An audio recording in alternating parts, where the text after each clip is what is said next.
Here are 4 things that are blocking your prayers. This is a profound subject that touches the heart of faith and often causes a great deal of misunderstanding or frustration.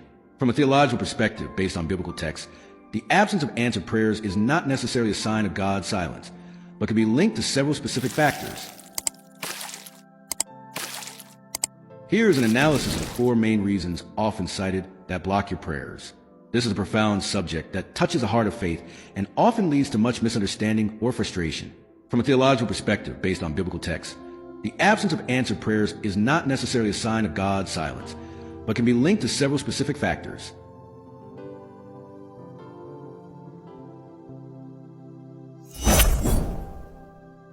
Point number 1, inappropriate motivations. One of the most frequently cited reasons concerns the intention behind the request. Prayer is not seen as a means of manipulating divine will, but of aligning oneself with it. Selfishness, asking for things solely for one's own pleasure or comfort, without regard for spiritual plan. You ask and do not receive because you ask wrongly to spend it on your passions. James 4:3. The first enemy of your prayers is your selfishness. Your selfishness does you a lot of harm without you even realizing it. In your prayers, you want everything for yourself alone, not even God. You don't think of Him. You want to satisfy yourself first. You don't even see your neighbor. You don't even think of him. The proof is that if your neighbor gets what you ask for in your prayers, you'll be sad, hurt, and humiliated instead of glorifying God. Your selfishness has destroyed many of your prayers and sent them to the bin of disappointment. Fight your selfishness in your prayers if you want to see things change. Selfishness, according to the dictionary, means excessive attachment to oneself that leads one to seek exclusively one's own pleasure and personal gain. Ask yourself these questions. When I pray, whose interest am I primarily seeking? Who stands to gain from this request? Here is a good example for addressing this issue of selfishness. For example, the prayer of Hannah, the mother of Samuel. 1 Samuel chapter 1, 9-11. Happy to see that after they had eaten and drunk at Shiloh, Hannah got up. Eli the priest was sitting on a seat by one of the doorposts of the temple of the Lord.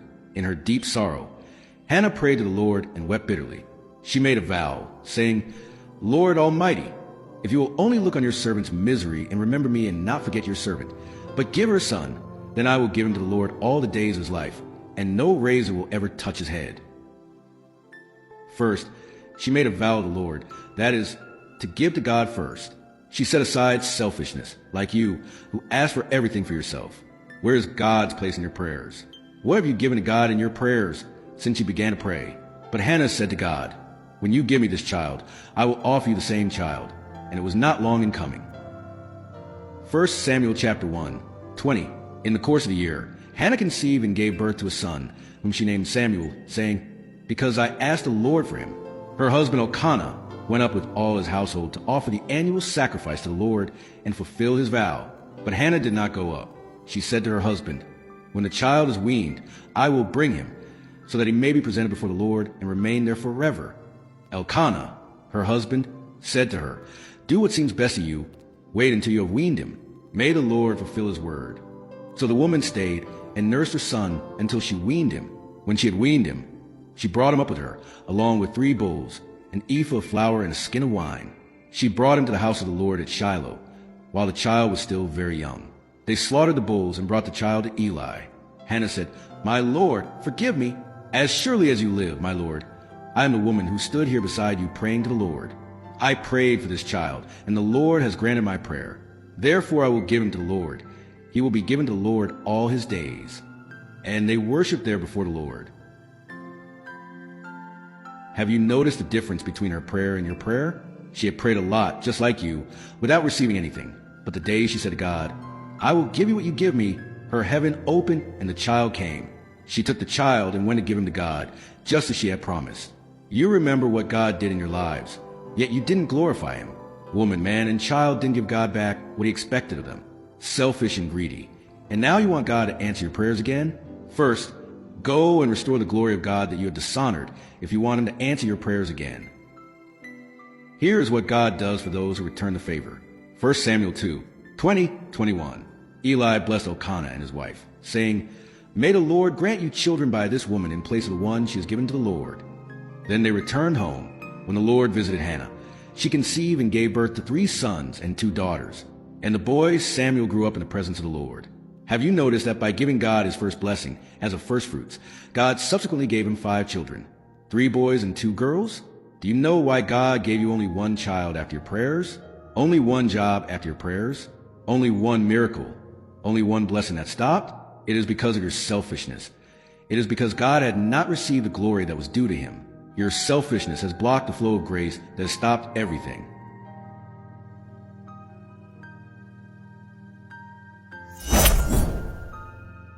Point number 2, lack of faith or doubt. The Bible emphasizes the disposition of the heart at the time of prayer. Doubt is often described as an obstacle to receiving the promises. Hesitation. Praying without conviction or with a divided spirit diminishes the effectiveness of the prayer. But let him ask in faith, with no doubting. For the one who doubts is like a wave of the sea driven and tossed by the wind. James 1:6. Why don't you trust God when you ask him for something? You readily believe that God created the ocean and the sky, yet you doubt he can solve your small, insignificant problem. What kind of paradox does your faith express? You believe that God created man, but you don't believe he can heal man. You believe he can create the mountain, but you don't believe he can remove the mountain. Faith only works when you interact positively with God. It doesn't work when you interact negatively with God. I would like to give you a simple and clear definition of faith. Remember and take note. Faith is a positive state of being, a pursuing what a person desires until they obtain it. If you become negative, faith gets stuck. If you become positive, faith takes off. What was the difference between the faith of David and the Israelites in the face of Goliath? David was positive and the rest of the people were negative. Don't be negative, because negation is synonymous with unbelief. Stay positive, because positivity is synonymous with faith. Confess and reconfess that you have it, and God will grant it to you. Mark chapter 11:24.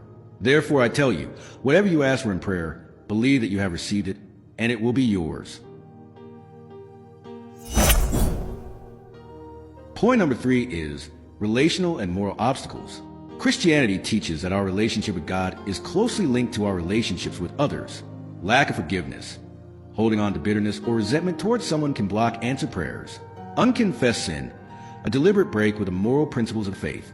If I had cherished sin in my heart, the Lord would not have listened to me. Psalm 66:18. Do you know that unconfessed sin and a lack of forgiveness are a poison that extinguishes prayers? Make an effort to resolve your problems and not hold on to them in your hearts, lest they become spiritual barriers to your prayer. It is important not to neglect this aspect, because a lack of forgiveness destroys prayers like a nuclear bomb. Don't wait for the person who has offended you to come to you. It is up to you, the one who has been offended, to go to them and settle the matter with them, making peace between you. Matthew 5:23. Therefore, if you're offering your gift at the altar, and there remember that your brother or sister has something against you, leave your gift there in front of the altar. First go and be reconciled to them. Then come and offer your gift. Leave your offering of prayer. Go to your brother and be reconciled to them. And then come and continue your prayer. If you pray without arranging your prayer is simply blocked and cannot even move. The sin you neglect is a huge dam you have built that will prevent your prayers from flowing to the other side. Arrange your life. Cleanse yourself of sin to allow your prayers to flow. Do not hold them back because of your sins, which have erected a beaver dam on the river of prayers, which must flow to the throne of God. Point number 4 is a matter of timing and divine will.